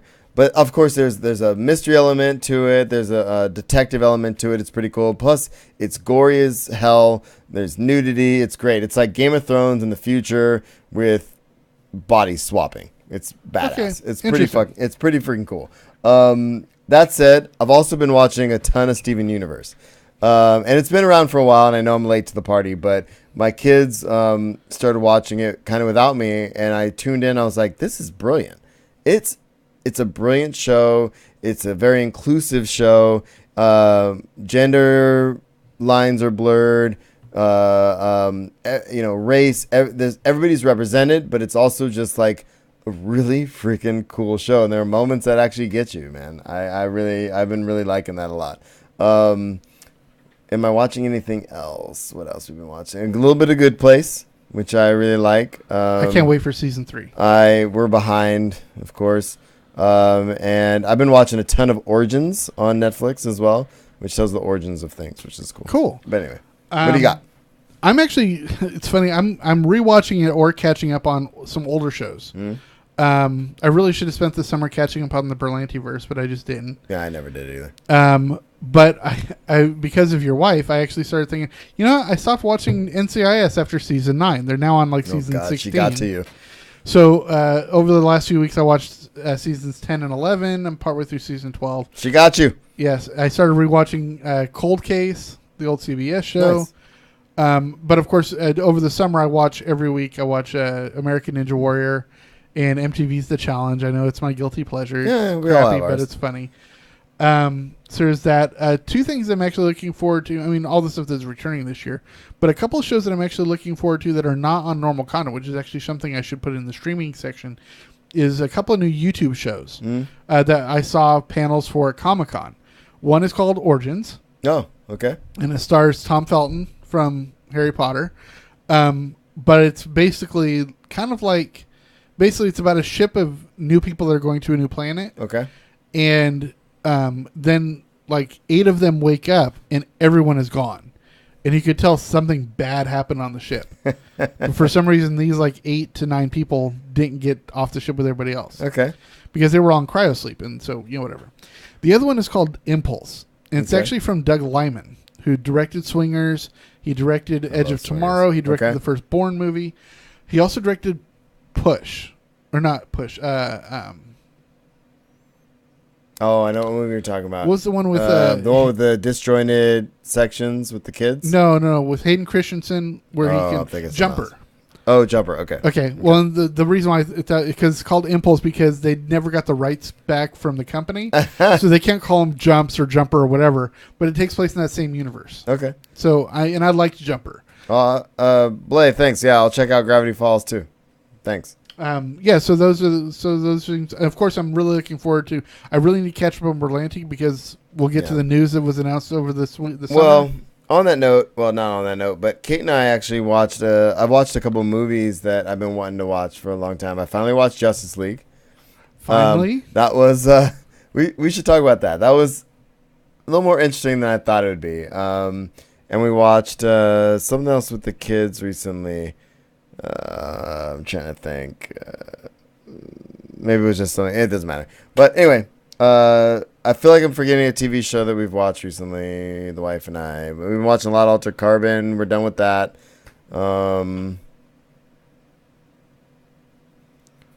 did you watch the second season of The Toys That Made Us? I've watched. I think I fell asleep in a couple of them, but yes, because I've there's watched Hello Kitty. There was. Yeah.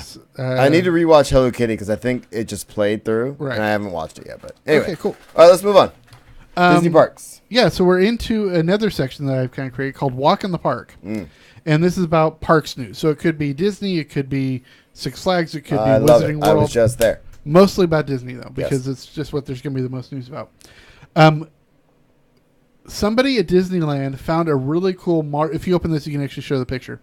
Found a very cool Infinity War Easter egg at Disneyland. And what it is, it's a newspaper rack.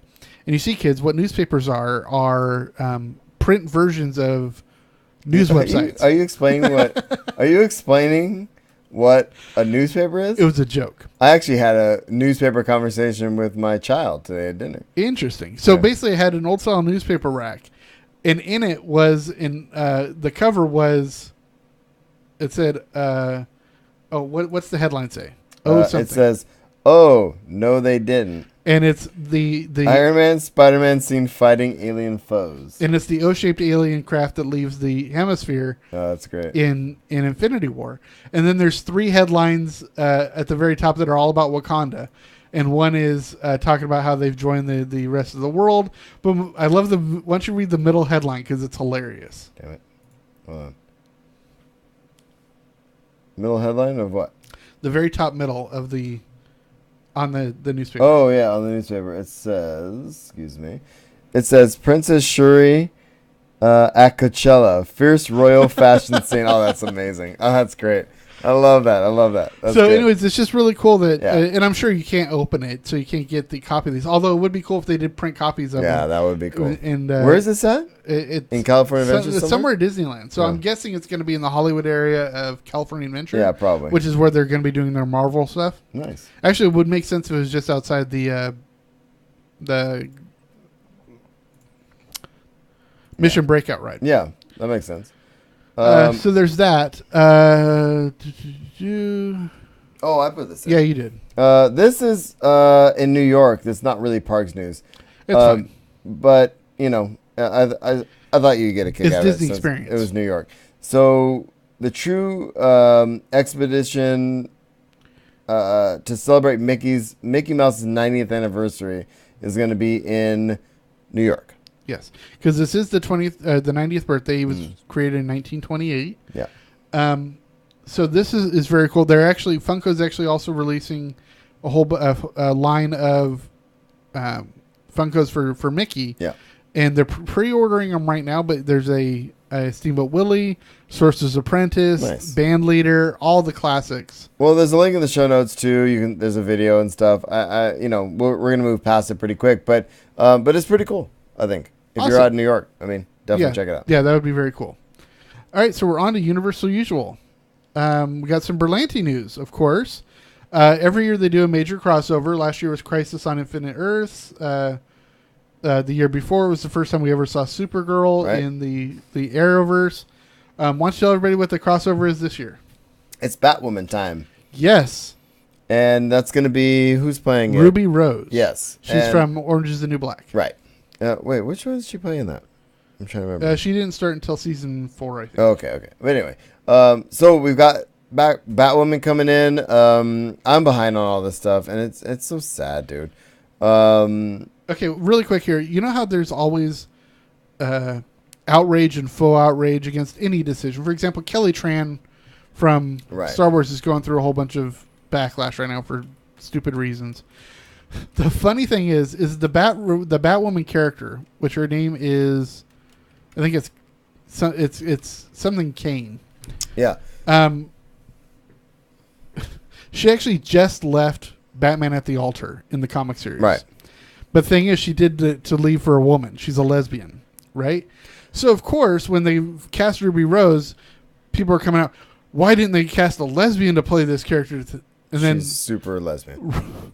Ruby Rose came on I mean- Twitter and said, I came out to my parents when I was 12. Yeah. She's like, I've been a lesbian for so long. I know, right? But it just shows these people that are so stupid in their outrage. But that's what gets me. I mean, dude. it's like those people that say Olivia Munn's not a geek. I mean, come on. Yeah, and that's what kills me, dude. It's like, you know, you can be mad about stuff when things aren't going your way, but it's like, make sure that you understand who you're attacking first. Like, this poor woman is like, yeah, no, I've been gay and I'm gay, and they cast me, and she, from what I understand, because the Ralph Report talked about this morning, she's been denied roles because she's gay. And it's like, okay, so how can you guys... Obviously, this is the age of the internet where nobody researches things before they get mad about stuff. So, you know, do your research and then get mad. She was actually just in the Meg. And she Oh, was, really? Yeah, she was good in that. Okay, good. All right, what else we got? So the cool thing about it is they're putting the Batwoman character on Earth 38, which is Supergirl's Earth. Oh, right. Nice. What I love about this, because Batwoman's eventually probably going to get her own show, right? But what this does is you basically only saw Supergirl crossover with the other people during the crossover event. Right. But now she's going to have somebody that's on her Earth That she can, that deal she with can later. interact. Yeah. Because you see Flash show up in Arrow in a cutscene every once in a while. Or, same with Legends Right. of Tomorrow, stuff like that. Well, now you're going to be able to have something like that for Supergirl. That's cool. Which Supergirl's kind of always been the redheaded stepchild for the Berlantiverse because it started on CBS, not Right. on CW. Exactly. And it's on a different Earth. So there's Which that. is why I never got into it, because it started on, and we didn't have TV, blah, blah, Right. we were watching it. Bam. So that's really cool. But they Right. also announced this week that in the crossover, because they're bringing more people from Earth 38, Tyler Hoechlin is going to be back as Superman. Nice. They're also introducing Lois Lane. Finally. We've seen Lana Lane for a couple of seasons now. Did But they say who's playing her? They haven't cast it Okay. yet. All right. Well, that's cool. But yeah, so basically we're getting Batwoman, we're getting Supergirl, we're getting Lois Lane. But you know what this also means is Batman is in the Earth 38. So That's interesting. so Okay. I don't know if they're going to be bringing that in or what's good. Yeah, we'll see. So we'll see how that goes. Maybe a good time to get back into it. All right. So what DC news do we have? Tom Cruise apparently is in the front runner to play the Green Lantern. I don't think that's going to be a thing, but I hope not. If they go, but think about it. If they go action movie route, I mean, why not get action star of all time? Oh, exactly. And Right. he loves doing his own stunts and everything, Yeah. so it'd be great. But I was kind of hoping that they would go with the Green Lantern that's African American Right. and just kind of go that route. So, I mean, I don't know. It's interesting. I mean, this is just a rumor, obviously. Oh, of but- course. Yeah. Because the Green Lantern Corps is still a ways out. Yeah, for sure. I think it's still 2 years out. It'd be cool to have someone like. I think. Oh, don't get me wrong. He would bring some heft. Yeah, on some level, obviously, it would bring something to that the DC universe needs. It's like, oh, Tom Cruise is playing the Green Lantern. It's like, well, I'm going to see that movie that Tom Cruise is in. Exactly. What is it called? I don't care. Yeah, right? exactly. So is that. But, I can see the logic behind it. I don't know how founded it is, but it's just something I saw. So We have a little bit of Wonder Woman in 1984 news. And there's actually something about Wonder Woman 84 that I didn't put in here, but they did a publicity shot this week Okay. of the four main characters. So Steve... What are we talking about? Oh. Trevor. Steve Trevor. Yeah. And in Wonder Woman, and so basically the four main people, and Patty Jenkins is the director, and they reenacted the Breakfast Club photo shoot. That's adorable. So that's pretty cool. I love it. It's adorable. But it was just announced the last couple of days that it looks like Hans Zimmer is going to be scoring the Wonder Woman 1984. So be prepared for a lot of wow. Well, be prepared for me crying a lot. Let me just tell you. Dude, are you going to bring up Gladiator? So let me tell you. I'm just going to tell you real quick. I honestly, dude, I love George Lucas. You do. Not George Lucas. John Williams. John Williams. Love John Williams. Obviously, top composer. Hans Zimmer, dude, there's a couple things that he's done that when I play that song, I will literally cry. And some of it, yes, has to do with the Gladiator soundtrack. You son of a motherless goat. Can we move on? Before Absolutely. I cry about freaking this song that's Should in I my sing head Beauty now? and the Beast to you? Tale as old as No, time. I'm not Ralph Garman, but that's exactly where I'm at. There's a couple songs dude on that Gladiator soundtrack, bro. From Lisa Gerrard. Lisa Gerrard, thank you. She came from Dead Can Dance, right? Yes. Once she starts singing, Oh, she has such an angelic voice. don't even get me started. All right. I'm So crying right Disney. now. It was announced been a this long week day. that Disney's live action of Pinocchio Yeah. is going to start filming next year. I don't know what that's gonna look like. It's gonna be weird. Is it CG? They said I really don't know, but it's actually being written by. that movie kind of freaks me out a little bit because if we're talking about it's a marionette, is it a puppet, is it CG? It's a wooden boy. Yeah, well, because Mulan is already in production. They actually had their first publicity stills Right, this week, and it yeah. looks pretty darn cool. The Lion King is already in production. Dumbo, we've already had our first trailer. Yeah. Aladdin is being done by Guy Ritchie, and Right. Will Smith is playing the genie. Right. Um, Was that confirmed? Will Smith? Yeah, they're already Okay. yeah. Okay. But it looks like Paul King is going to be doing it. He did Paddington, Yeah. Okay. which was So it's gonna look like great. Paddington. But it looks like the writer's Chris Weitz, who did. Actually, I believe he started with American Pie, Okay. but he went on to do one of the. I'm just worried about how it's gonna look. It's kind of gonna freak me out. I don't want to be freaked out. You know what I'm saying? Well, you can freak out, but yeah. Also, I'm fully aware of the fact that I'm not even at my microphone. So here we are. All right, so that's what's happening because all the live action stuff is happening. Yeah.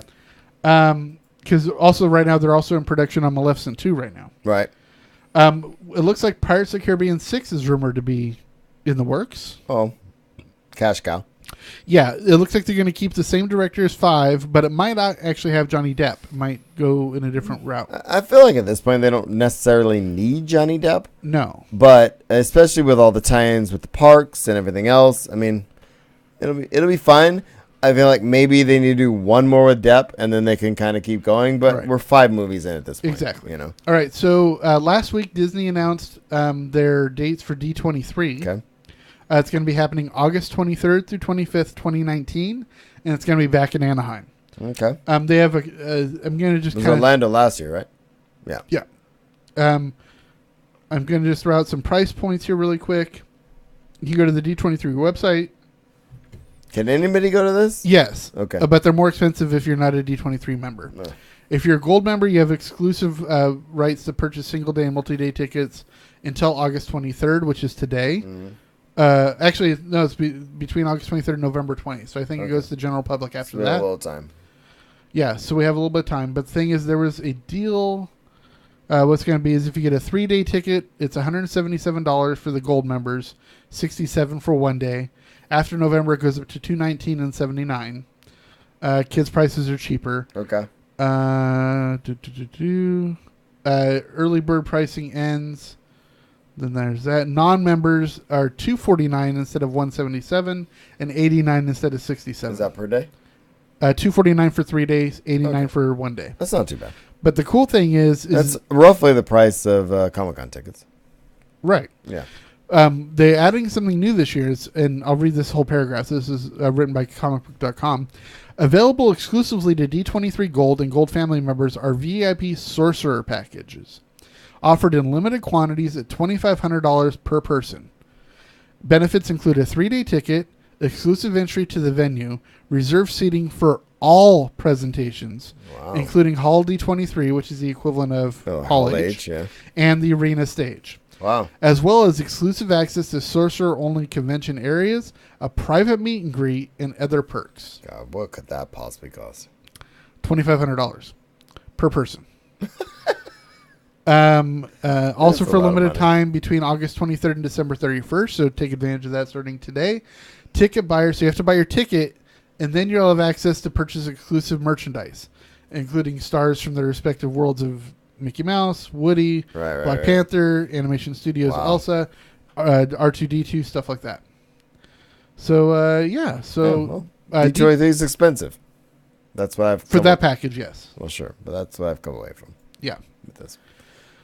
I would love to go to that, but I can't do more than one convention a year at this point. No, I'm actually going to be looking into seeing if a press pass is possible. Yeah, do that. Fox. Sorry. Okay, Fox. This is a big one. Yeah, so Comcast dropped out, Yeah. but then also what happened this month is that the Fox shareholders had their vote on whether it happens. This is like the first major hurdle, besides Fox agreeing to be purchased. But the shareholders had a vote, and they voted 99% In favor? in favor. Well, of course. So now it's all to the regulators. Because they're like, well, we're going to make a lot of money, right? Exactly. So now it just has to go to the SEC and the international banks and all that stuff. Okay. So there's still a lot more red tape to deal with. We're probably not looking at it until the middle of next year. And we didn't say it, but this is the Disney deal. Yeah, Buying so- out Fox. Yeah, Disney buying Fox. But this is a major hurdle. Yeah, but that's a big deal. But one of the things you have to think about is there's some major properties that Disney's going to be purchasing that Fox is already having work done on. And the big things are there's 2 X-Men movies in the works right now. And actually, they're both supposed to be done by late summer this year. True. And the rumor is that they're actually in the can, ready to go, minus some post-production stuff. But filming is done on both X-Men Dark Phoenix Oh, right. That was a long time ago they announced that. and the New Mutants with Maisie Williams. Yeah. Well, Dark Phoenix has been pushed back to, get this, Valentine's Day Valentine's of 2019. Day. Okay. So that'll be interesting. And New Mutants is pushed back to some unspecified date. But what Okay. Disney did is they came out today and said they will reportedly release Fox X-Men movies that are completed or in production at the time of acquisition. Okay. So as long as Fox starts them by now, Disney will continue. Then they'll continue. Okay. Because a lot of people thought they might just get rid of it. At the very least, what they're going to do is just put it on the streaming service. Yeah, they'll figure it out. I can understand them doing that with New Mutants, but Yeah. Dark Phoenix, unless they really want to pull it out so they can focus it on adding the X-Men to the MCU. Yeah, if they want to reboot the whole thing and get into the whole narrative, that makes sense. But Dark Phoenix would be just a moneymaker at the box office. I mean, at least a few $100 million. Yeah, for sure. Worldwide. So, so there's that. Oh, Yeah, you did this one. so I did this one. I threw this in there. Deadpool 2 director David Leitch. I don't know how to say it. Yeah, he was one of the co-directors of John Wick. Yeah, and he's rumored to come back for Deadpool 3. It makes sense, but it's just a rumor right now. But I don't know. I love Deadpool 2. I'm wondering. I know. just rewatched that a couple days ago. Yeah. And I loved it because, their credits, they never actually say the names. It just says crap. Yeah. And when they were saying David Leitch for the directing, it said the guy that killed the dog in John Wick. Yeah, And I'm I like, love that's it. awesome. So that said, I'm hoping that happens. I really enjoy it. I love the Deadpool movies, but Yeah, I just rewatched it, and Zazie Beetz just nailed Domino. I loved it. yeah. All right, Guardians of the Galaxy 3. Yeah, this is you. Oh, so when is the date of this? Other people have spoken out, and I have a link. I have a link in this show notes. This is the last controversial thing we'll talk about. Right. But Marvel has already said they're not going to rehire James Gunn, based off of the tweets that resurfaced from 10 years ago, et cetera, et cetera. You probably know the story by now. Right. But in show of support, cast members Chris Pratt, Zoe Saldana, Bradley Cooper, David Bautista, Vin Diesel, Karen Gillan, a bunch of others have already said, signed a letter that said, hey, can you consider bringing him back? The latest thing I saw is Bobcat Goldthwait, who did the voice of Panic, I think it was Panic or Pain from Hercules. And he has they use his voice in an ongoing thing at one of the parks. He's actually asked for them to stop using it in defense of James Gunn. Interesting. There's a lot of stuff going along around this. And it says there's a script. I mean, what bums me out is he was already slated to work on it. And Well, he writes them too. yeah, and so are they going to use it? Are they not? I think it's going to get a little. It's going to get a little wonky. I don't know, man. Any thoughts on this? Disney's going to do what they're going to do. I'm disappointed, but you kind of the thing is Disney's a very zero tolerance type of company, Sure. and so you can't. You can't rub them wrong way and then have them say, "Okay, we forgive you." Well, you can't like they got rid of John Lasseter. Well, I mean Lasseter stepped down as being the chief creative officer because of some comments he made or Right. whatever, and this was quietly done a couple years ago. I think he's still a advisor of something, but he's not in a controlling role Right. anymore. You can't do that and ask somebody as big as John Lasseter, who Yeah. was over everything creative, and not do it to somebody who's directing a movie. Well, and I agree, Blay. It won't be the same without him. I hope.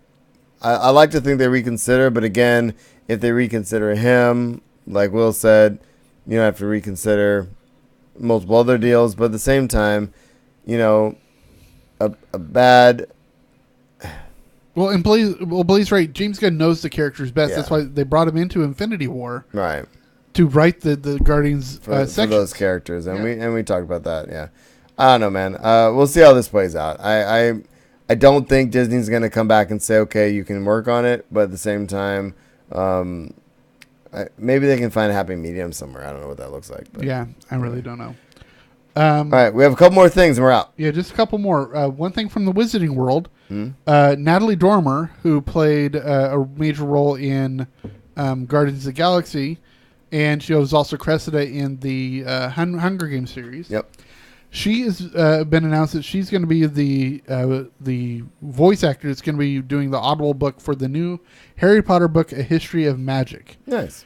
Which was actually a exhibition that they did that was incredibly well received. And now they're doing a book, and it's coming out October 4th, so we're, 6 weeks away? And again, you can go to audibletrial.com/theusualpodcast, join for free, get your free book, and Indeed. and pre-order the Hogwarts: A History of Magic. All right. So, More Kevin Smith news, because Yeah. this guy's and we still haven't gotten to the fact that he hasn't announced because he's doing something with a major IP, he's doing a bunch of stuff. and right now. but there's something with a major budget that we don't know yet. Yeah. But it came out this week that he had written a 4-issue arc for Hit Girl, Yep. and they came out with they brought the artist on. Yeah. Um, It's a female artist. right. Wait. Yes, it's a female artist that is doing it, and it's the first female artist to do Hit Girl. Yeah, and if you don't remember Hit Girl, it was from the Badass series. She was played by Chloe Grace Moretz. What's great about this is I just listened to him talk about this on Fat Man on Batman. He said, well, he basically, Hit Girl finds out there's a movie being made about her or something.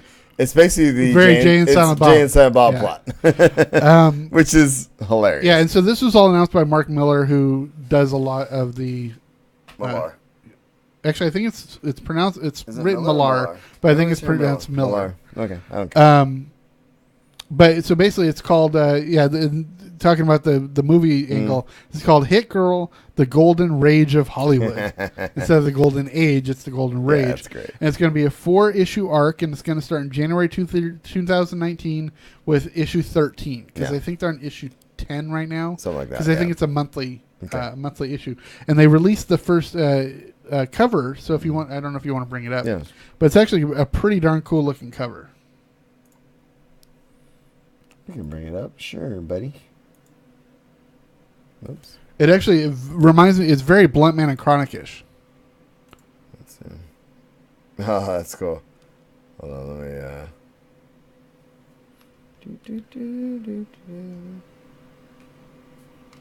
I want to get it all in here. There we go. Yeah, dude, so, this is pretty cool, man. I like when Smith works on comics. Yeah, and you know what the funny thing is? I actually wasn't He's a done huge. a ton of comics. Yeah, I wasn't a huge fan of the Badass movies. Yeah. But Hit Girl was one of my favorite characters in that. And I've never read the comics, but I will definitely read this arc. We'll leave that up there to the end. So what do you think, dude? Oh, kind of going back to James Gunn really quick. Blay makes a great point Yeah, that Taika Taika Waititi Yeah. would be great to step in because he's got that same sort of voice. Yeah, and I actually that's what I was trying to think of when I watched with the kids recently. We've been watching random Marvel movies that they can watch out of context.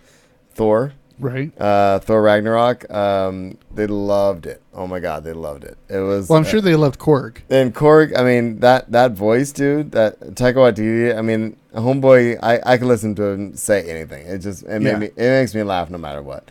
So anyway, So that's the last of our news for the Yeah, dude. show. so are we done? We're done. Oh my god, long first show. How long has it been? Plus trailer time, 2.5 hours. Holy crap. Yeah, we've been here a while. What time is it? It's 9:45. Oh, I was actually hoping to be done by 9 o'clock so I can go to the dollar store, but that's not happening.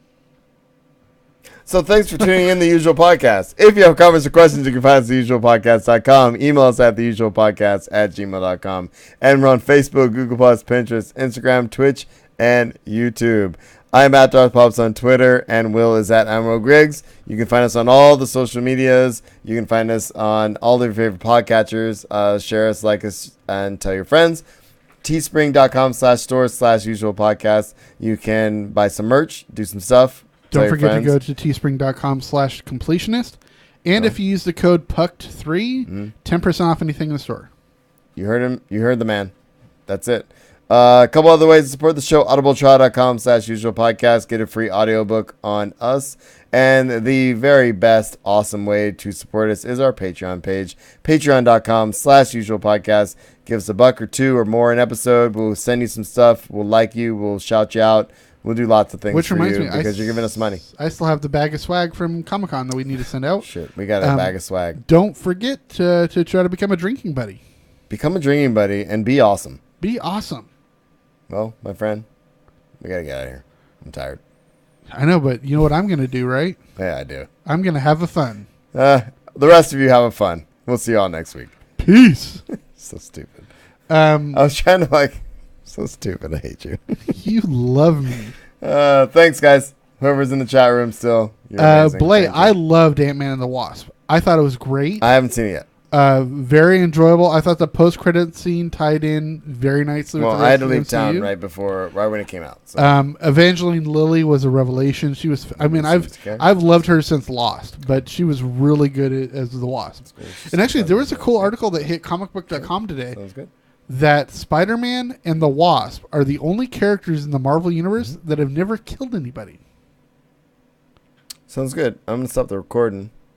All right, I mean, you can keep talking to Blay. That's fine. I hate you, Marshall, not Blay. Blay, you're awesome. Oh, speaking of Blay, Credit Coaster was great. In Credit Coaster, they changed the theming a little bit, and then there's a couple other spots. As you go through the coaster, you see see things, and it's just not a straight roller they coaster, made which is it. pretty Yeah, they cool. kind of made it like the Cars ride, where there was some. Yeah, but it's not digital. It's No, like, it's they're yeah. static. Yeah, but what I love but is it's like pretty when you cool. go through the not the tunnel, but where it has the covering, and you see Elastigirl. Is, Yeah, that's pretty cool. Yeah. So yeah, that's All right, it. that's it. Blay, we'll see you next week. Fucking Blay. I wasn't gonna shut the stream off yet. I was just gonna stop recording this thing. Well, I was going to shut down because I still need to eat some dinner. Yeah, I'm starving to death. And that just froze. Hopefully that's not bad. All right, Blay. New classes I'm teaching. New class I'm teaching is great. So far so good. Low rocky start tech wise, but overall pretty good. Be good, man. I wish I could stick around and chat a little longer, but I honestly I'm barely hanging on. I worked 16 hours yesterday. I might pass on pretty quick. Pussy. Seriously? Fucking thing. Serious. All right, buddy. Be good, buddy. Take it easy.